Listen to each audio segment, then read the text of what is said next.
honestly probably my favorite episode, quite possibly, on this first 6 episodes of season 6. Definitely not my favorite in season 6. That comes on disc 2, I would say, is my favorite episode of season 6. But this episode, The Big Salad, has a funny storyline, but a storyline that I also am not sure if... Because Larry Charles, as I said, used to always, play with, like some dark humor.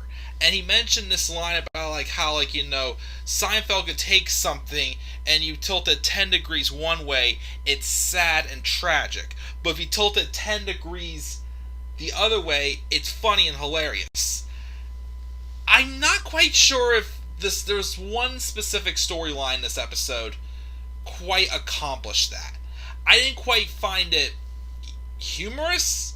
I mean, I think it was the crazy antics of the character involved may have been the attempt at the comedy, but around that, I'm like, I can kind of see why people didn't find that funny, because there was a couple lower reviews I saw for this episode solely because of that story.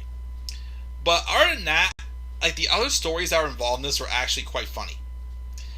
Of course, the main story, of course, of The Big Salad is the story, indeed, of The Big Salad. So, the episode starts with Jerry and Elaine just walking through the streets.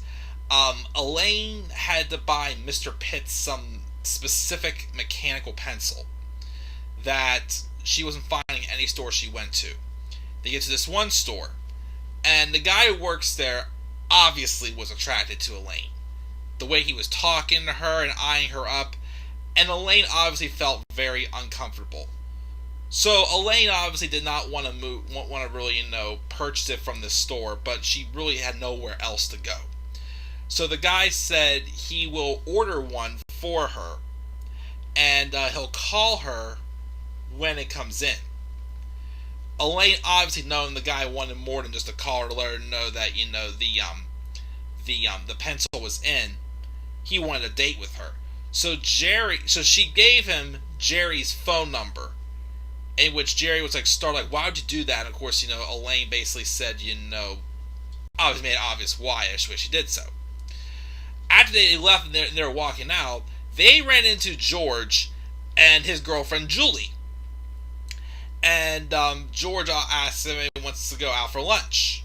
Jerry wasn't up for it, but Elaine, I guess they're going to meet up later, and Elaine said, she'll have, if you want to give her something to go, she'll take that. And she says she would like a big salad. And then George was like, whoever heard of a big salad before? And then Elaine was like, it's literally a menu item at Monk's.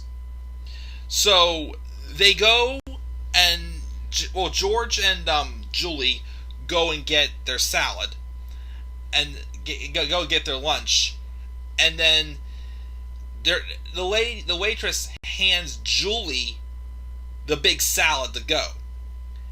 And when Julie walks away, George seems a little disturbed.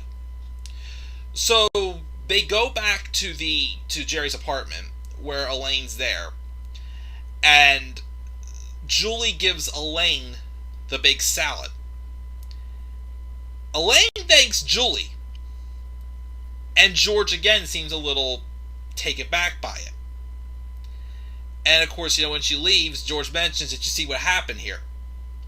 He goes, I paid for the salad, for the big salad, but Julie took credit for the big salad. Something a little petty, but, completely understandable how, George treated Elaine to lunch, yet she didn't thank George for treating her. She thanked Julie for bringing her the salad, but never thanked George. So that obviously got under George's skin for the rest of the episode. Meanwhile, though, Kramer shows up. He went golfing with a fictional former Yankee player, Steve Gennison, which I think he was just a fictional character. I looked him up. I don't think he actually for real played played. This was a story that I think was it didn't quite hit the funny note, I would say. But anyways, he mentioned how he went golfing with Steve Gennison. And he was going to go hit his shot, and I guess he was in the rough or whatnot. He picked up the ball to clean it. Now, I like golf. Like, I haven't played, anything besides putt or like a pitch and putt, too often, or like a par 3. But golf's a sport that I would always like to try. Would like to try it if I had at the time, because I like to hit the ball far. That's why I like baseball. It's why I like golf. I like to hit the ball far. But I guess there's a rule in golf where you can only clean the ball on the green. And Kramer was going to, who admits he was behind by a couple strokes on Gennison on the 15th hole, was going to give Gennison a penalty stroke. But Gennison, of course, didn't agree with Kramer, and they got into a big heated argument over it. So Kramer says he's never going to play golf with Gennison again. And then later, this is Jerry's story. Jerry had kind of like more of like a sub story. He didn't have like a, the main story of this was definitely the big salad. But Jerry kind of had like a subplot story. He was dating this woman named Margaret. Beautiful woman, I'll be honest. Beautiful woman. Things seem to be going good. Newman stops by randomly. Make a random stop. And he walks in, and he sees Margaret. He recognizes Margaret, and she recognizes him. When Newman leaves, Jerry finds out that Newman and Margaret went on a couple dates. And then Jerry's like, geez, you went with Newman, like, what'd you see in him? She goes, I liked him. He goes, well, how'd it end? And all Margaret said was, he ended it. Newman ended it. So it's one thing, this story was funny, because, it's one thing, for a woman to date Newman, because Jerry obviously looks at Newman as just some piece of trash, because he thinks Newman's just a bum, pure evil. As he said in this episode, I looked to his eyes. He's pure evil. Like, he looks at this thing as like, if someone is attracted to Newman, anybody could be attracted to Newman. But he couldn't get it out of his head that Newman dumped her. And then, in the midst of all this, though, well, I got a little ahead there. Rewind a little bit back. Getting back to the Steve Gennison story. Kramer comes in, and later in the episode, and says to turn on the news. And Gennison apparently flipped out on a dry cleaner and murdered him. And Kramer was wondering if, this was after, they went golfing. He's starting to worry, what if he was the one that caused him to be so angry that led to that? And then, while, of course, and I went back to that because while that was going on, while this stuff with, Jerry asking Margaret questions about her few dates with Newman, they had also, before that happened, they were talking about the whole Gennison incident as well. Well, then as they start talking about Newman, Kramer walks in and starts freaking out because they found a T inside the dry cleaner, which makes Kramer worry even more that he was the one who caused Gennison to flip. So meanwhile then, before we get to the ending, because the ending involved the Gennison storyline, George and Elaine were in a taxi, riding together. And this is where George happened to mention to Elaine about the big salad. How, Elaine gave Julie credit for the big salad when it was actually George who had purchased it. Elaine was taking it though as George was saying that he wanted basically Elaine to, treat him to lunch instead.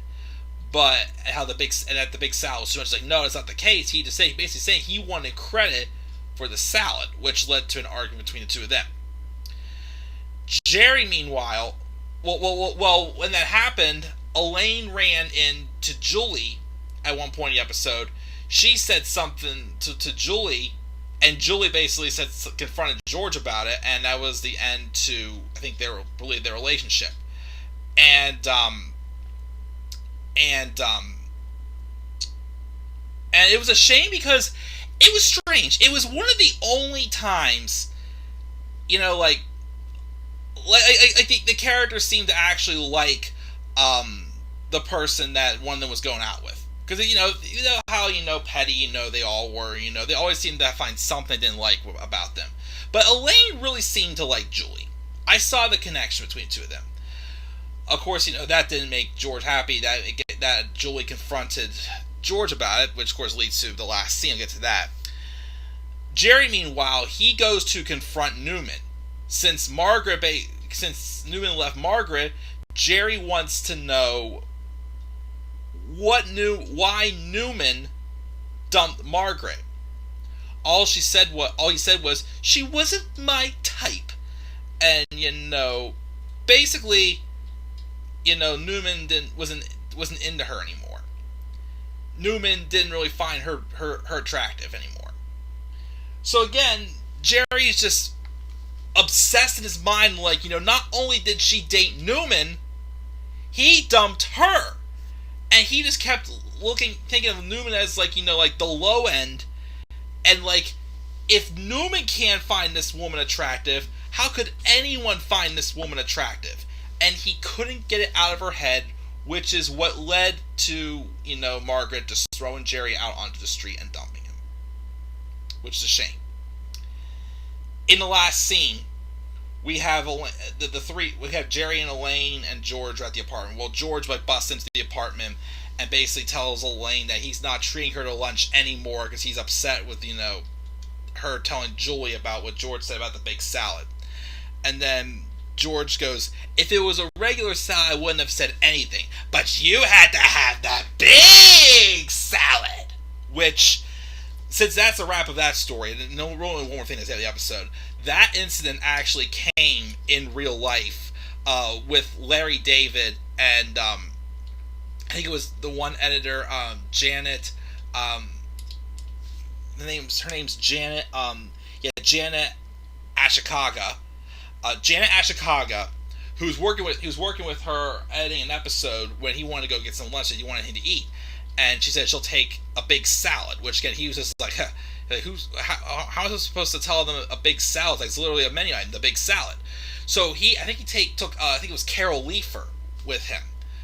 And Carol Leifer, they handed Carol Leifer the salad in a to-go bag, and she handed Janet the big salad, and she thanked Janet, but not Larry David, who had paid for the big salad. Which, of course, led to Larry David reacting the same way George did, which was priceless. But then we get to, after that, Jerry gets a phone call from who I don't know, saying to turn on the TV. Turns on the TV, and it's the police chasing after a white Bronco with Kramer driving Steve Gennison to go see a fish. It was basically, though, this whole Gennison story was based off of the whole O.J. Simpson story, the whole O.J. Simpson trial that had apparently happened just a few months before this episode aired. And that's really the only downside I got about this episode, was that I feel like, you see, like you think about like, when they kind of did a parody of JFK, and the whole thing with the second, like something ridiculous like the second spitter or whatnot, and such, and the mystery of who was the second spitter, like something like so, like like they took something, they told that one the 10 degrees this way, and it was funny because it's like, you know, it's ridiculous. It's like they had like a powerful spit that just like bounced off of Kramer and onto Newman and whatnot, all over, you know, all over them dumping beer on Roger McDowell. Like, that was funny. This, I don't know if they just relied on the crazy antics of Kramer to try to make this funny. Like, you know, like, yes, obviously, you know, Kramer, you know, being chased by the police, I'm not going to deny, is funny, but it came across as he's sticking up for someone who committed a crime. And I mean, as you know, as Kramer, you know, felt horrible about, you know, thinking he was the one who made Gunnison that upset, in the long run, it still wasn't funny. You know, it's like yes, you know, Kramer, you know, being a crazy man, being chased by, you know, cops. You know, I can get why people would think it's funny, but to me, it's like, I don't think that completely hit the funny note on that. Which is why I can understand why some people rank this episode a little bit lower because of that. But yeah, I saw it and I'm just like, wait a minute, it's like, how is this funny? Like, this isn't quite.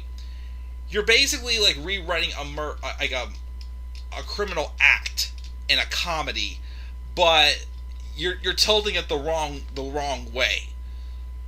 Like, again, like that idea of, like, you know, you gotta, you know, take something tragic but somehow make it funny. But to me, just having, the only thing you change is having Kramer, you know, do some crazy thing and like, you know, like run off in a Bronco. It's just, it's not enough to make, to, like, you know, like completely fulfill it as being funny instead of, you know, like tragic. So I will say that was a little bit of a swing and a miss on Seinfeld's part there. But still, besides that, I did like the other stories involving, you know, the George obsessing over not getting credit for that big salad, and of course Jerry, you know, just wondering how he could possibly, you know, date this beautiful woman that not even Newman finds attractive, that Newman dumped. Like, it was one thing if she dumped Newman, but Newman dumped her. Meanwhile, making this, you know, this much more difficult for Jerry to look at her and think, how could I even want to be with this woman, basically? So that's that. The only other big fun fact about the Big Salad episode was the fact that it was also the first episode that had the new New York street set. I guess there was an earthquake that happened in '94. The earthquake that happened in '94, and originally they were going to have Seinfeld move the Paramount, but I guess they somehow got access to another set they were going to have easy access to, rather than just, like, you know, rebuilding sets and whatnot. So it was kind of like, again, getting back to how in The Chaperone, it was like the beginning of a new era. This kind of was also, you know, marking the beginning of a new era as well in Seinfeld with this new set as well, with that on-street set. And of course, Andy Ackerman playing around with several different things, you know, with that set being so. And I guess there is like a pothole, like a manhole pothole in there that does have like a 1994 market when that set was created, which is pretty cool. But that's my thoughts on that Big Salad, guys. Good episode. Next episode is the Pledge Drive, I think. Yes. Let me double check that. That is, pull this out. Yes, the Pledge Drive is next. Then it will be the Chinese Woman episode, which is where we will be considered halfway. That'll be the halfway point of the series. So, guys, once again, what were your thoughts on that Big Salad? Was the Steve Gunnison story, it was supposed to be, again, a parody of the O.J. Simpson story. Do you guys think that one was not a success? But make sure to leave your thoughts down in the comment section below. And be sure, as always, to slap a like on the video, subscribe more content to my channel, and follow me on Twitter at DemandAirborne93. And I must also ask, do you think Jerry had good taste in a beautiful woman like Margaret? Or do you think Newman's right? Was she not good looking? And would that affect you from dating a woman? What are your guys' thoughts? I'm checking out, guys. I'll catch you guys all in the Pledge Drive episode. This is the Club with the Man 1993. I'm checking out. Catch you all later. Peace out, everybody.